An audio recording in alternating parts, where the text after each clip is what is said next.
हिसाब नहीं, बाड़मेर में 22 छात्रावास हैं, 22, और शानदार चलते रहे। तो अब हम कब उस स्थिति में आएंगे, मुझे विश्वास है कि बहुत अच्छी शुरुआत हम कर चुके हैं। और जितने भी हमारे प्रत्येक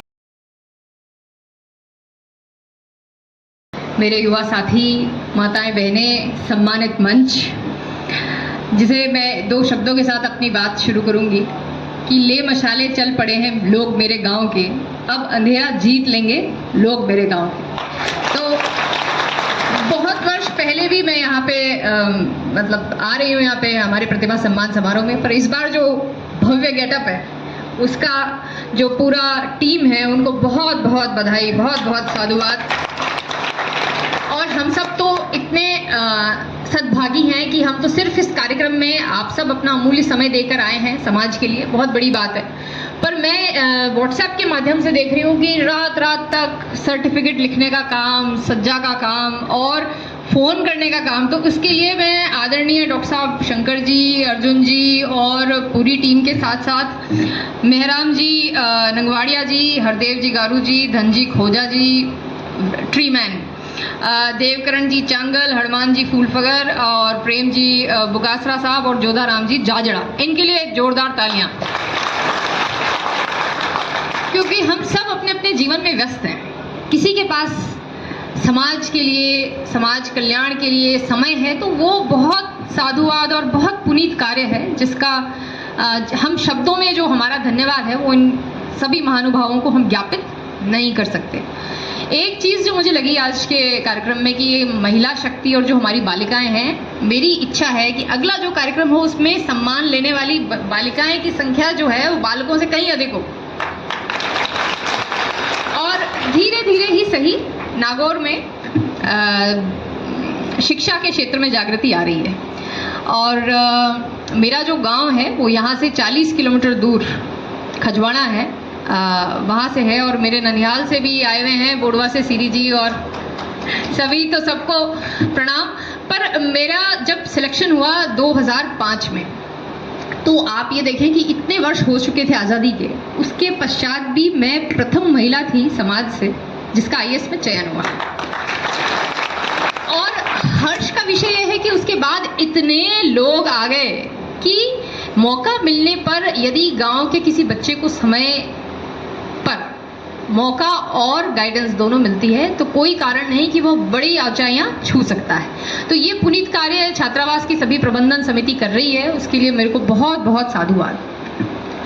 बहुत समय हो चुका है और मेरा एक ही आग्रह बार बार रहता है जो मुझे लगता है कि हम मिलकर कर सकते हैं। तो 2-3 चीज़ें हैं जिस पे हम अगर विशेष ध्यान दें तो जो हमारा ज़िला है वह बहुत आगे, अब जिले के कई ज़िले बन चुके हैं पर वो सारे ज़िले बहुत आगे जा सकते हैं, जिसमें मुझे लगता है कि मृत्यु भोज अभी भी एक कुरीति है। और अनफॉर्चुनेटली जो जितने बड़े लोग हैं, हम में से जो बड़े बड़े लोग यहाँ बैठे हैं, वो फिर उतना ही बड़ा आयोजन करते हैं और फिर जो आम किसान है उसको बाध्य होना पड़ता है कि वह लाखों का कर्जा ले, और मृत्यु भोज जैसे नासूर को जो है वह अभी भी पूरा इसका जो है उन्मूलन नहीं हो पाया है। तो मेरा यही आग्रह है, और ये बहुत शानदार हमारी पूरी टीम है, अगर इस कार्य को भी यदि हम हाथ में लेंगे तो समय लगेगा, पर यह जो कुप्रथा है यह धीरे धीरे मिट जाएगी। दूसरा मेरा, आप सब पधारे हैं तो एक आग्रह यह रहेगा कि 10 मई 2024 इस दिन आखा तीज है, शुक्रवार का दिन है, और मेरा पहले भी मैं बीच में अमेरिका चली गई, पर यह मेरा आग्रह रहेगा कि यदि हम खरनाल से भी शिवजी और सब पधारी है टीम, तो यदि खरनाल के पवित्र प्रांगण में हम सामूहिक विवाह का आयोजन कर सकें। हम शुरू में ये नहीं सोचें कि बहुत मतलब कई 100 जोड़े होंगे और इतने 1000 लोग इकट्ठे होंगे तभी हम इसे प्रारंभ करें। हो सकता है शुरू में बहुत छोटी शुरुआत हो, कम जोड़े आए, पर शुरुआत जो है जिसे कहें वो ही मतलब जो अंत भला तो सब भला और शुरुआत भली तो भी आगे भला ही होगा। तो इस भावना के साथ हम यदि प्रत्येक तहसील में हम आइडेंटिफाई करें, यह चिन्हीकरण का कार्य करें, तो अभी हमारे पास काफ़ी समय है।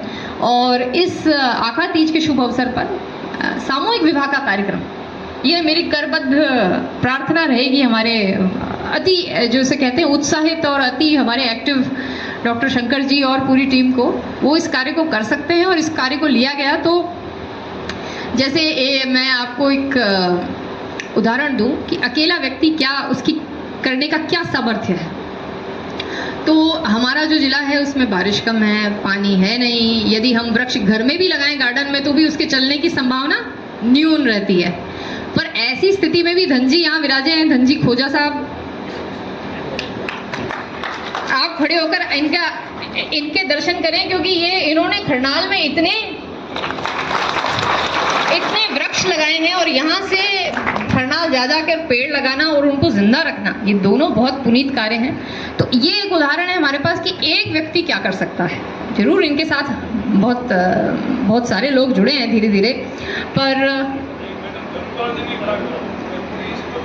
हाँ, धर्मपाल जी तो मुझसे मिले थे अभी सर्किट हाउस में। धर्मपाल जी, हाँ, ये भी एक ऐसा ही बहुत सुंदर उदाहरण है कि कैसे इन्होंने जब ये गुरुजी ने जब विद्यालय आए तो बिल्कुल बंजर था और उसको बहुत सुंदर उन्होंने एक उद्यान वहाँ पे जो है वो इस्टेब्लिश किया। तो ये दोनों हमारे सामने ऐसे अनुकरणीय उदाहरण हैं कि कोई कारण नहीं है कि हम 10 मई वाले कार्यक्रम को जो सामूहिक विवाह का आयोजन करें, वो हमें तेजाजी महाराज की कृपा रहे और उस कार्यक्रम को हम बहुत अच्छा कर सकते हैं। आज के जो प्रतिभा सम्मान कार्यक्रम है उसमें मेरा ये आग्रह है कि मैं एक पहले तो प्रश्न पूछूंगी कि आपको क्या लगता है कि किस जिले में सबसे ज़्यादा छात्रावास होंगे। ऐसे ही जब आप जस्ट कोई भी गैस करें, जयपुर, जोधपुर, किधर की तरफ सबसे ज़्यादा छात्रावास होंगे जिसमें किसान वर्ग के समाज के चलते हुए छात्रावास। जोधपुर। सीकर। अच्छा, आपको लग रहा है नागौर? नहीं साहब नहीं, बाड़मेर में 22 छात्रावास हैं, 22 और शानदार चलते हुए। तो अब हम कब उस स्थिति में आएंगे, मुझे विश्वास है कि बहुत अच्छी शुरुआत हम कर चुके हैं और जितने भी हमारे प्रत्येक तहसील है उसमें ऐसी जगह हो जहां बच्चों को कोचिंग मिल सके, उनको गाइडेंस मिल सके और वे अब भविष्य में आगे क्या करना है, चाहे किसी को आर्मी में जाना है। पर्वत सर में जो हमारे लिश्मा राम जी हैं वो बहुत फौजी साहब, उस छात्रावास की यह स्थिति थी कि पहले बिल्कुल खाली और खंडर था, पर उन एक व्यक्ति ने इतना अच्छा डिसिप्लिन कर दिया कि आज के समय में लाइन लगती है उस छात्रावास में जाने के लिए। तो इस तरह का यदि बीड़ा उठाया जाए, और समस्याएं जरूर आएंगी, तकलीफ भी होगी, पर यदि हम मिलकर बच्चों का जो हमारा भविष्य है वो सुधार सकें तो इससे बड़ा पुनीत कार्य और इससे बड़ा जैसे प्रेरणा का कार्य कुछ हो नहीं सकता। ये मैं कहना चाहूँगी क्योंकि हमने एक जो हमारे समाज के जितने भी हॉस्टल्स हैं इसका एक संगठन सा या आपस में एक प्लेटफॉर्म बनाया है जिसमें सारे छात्रावासों से हमारी आपस में चर्चा होती रहती है। और मुझे भी ये सौभाग्य मिला कि बाड़मेर से लेकर 12 तक मैंने प्रयास किया है कि अधिक से अधिक छात्रावासों को मैं खुद मैं विजिट कर पाई हूँ। तो शिक्षा ही एक अकेली एक ऐसी जिसे कहते हैं कि ऐसा शस्त्र है कि यदि हम समाज में उसको ज़्यादा फैलाएंगे तो चाहे आप एग्रीकल्चर हो गया, कृषि हो गया, उसमें आप उन्नत कृषि कर सकते हैं, चाहे आप किसी भी क्षेत्र में यदि आप आगे बढ़ना चाहते हैं तो बिना शिक्षा के यह संभव होगा नहीं। और कोई कारण नहीं है कि जो मेहनती किसान है जिसने पीढ़ियों से धरती को चीर कर सोना उगाया है, वो यदि इस क्षेत्र में आए और उनको यदि उचित समय पर उचित गाइडेंस मिले तो इस कार्य को अच्छा किया जा सकता है। तो एक मेरा यह भी रहेगा कि हम लाइब्रेरी जो है वो फंक्शनल लाइब्रेरी, जिसमें सभी कंपटीशन के किताबें, कुछ नोट्स, कोई गाइडेंस के लिए कहाँ जाना है, ये यदि समय पे मिल जाए बच्चों को तो विभिन्न एग्जाम्स जो हैं तो उसके लिए बहुत अच्छा एक प्लेटफॉर्म हमारे बच्चों को मिल सकता है जो करना चाहिए। और साथ ही गांव में अभी मैं देखते हुए भी आ रही हूँ कई जगह नई नई लाइब्रेरीज खुली हैं, तो पढ़ने के लिए एक चाहे आप ग्राम पंचायत के माध्यम से उसको करें, कई सरपंच महोदय यहाँ पे हैं, यदि लाइब्रेरी का एक प्लेटफॉर्म बच्चों को मिलता है, विद्यालय में मिले, गुरुजी भी यहाँ पे कई हैं, तो एक जो गाइडेंस है वो हमारे जो मार्गदर्शन हमारे बच्चों को मिल सकता है वह मिलेगा। और मुझे आशा ही नहीं पूर्ण विश्वास है, बहुत लंबा समय हो चुका है और मैं अधिक नहीं कहूँगी कि मई में आप में से अधिकतर लोग हमें मिलेंगे। आप बार-बार कह रही है, अबकी बार मई में कभी तो अब क्या होगा, एक बड़ा युवा होगा।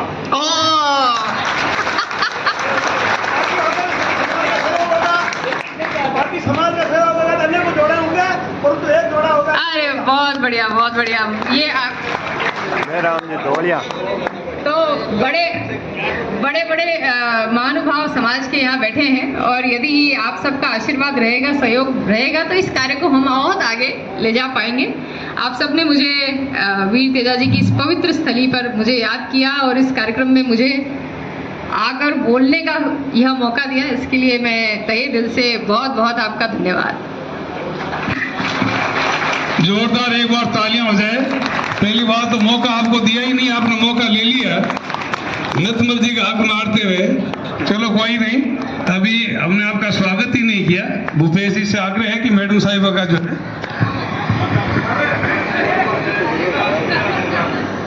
डॉक्टर आरुषि मैम द्वारा बेहद ही प्रेरणादायक और उद्बोधन इनके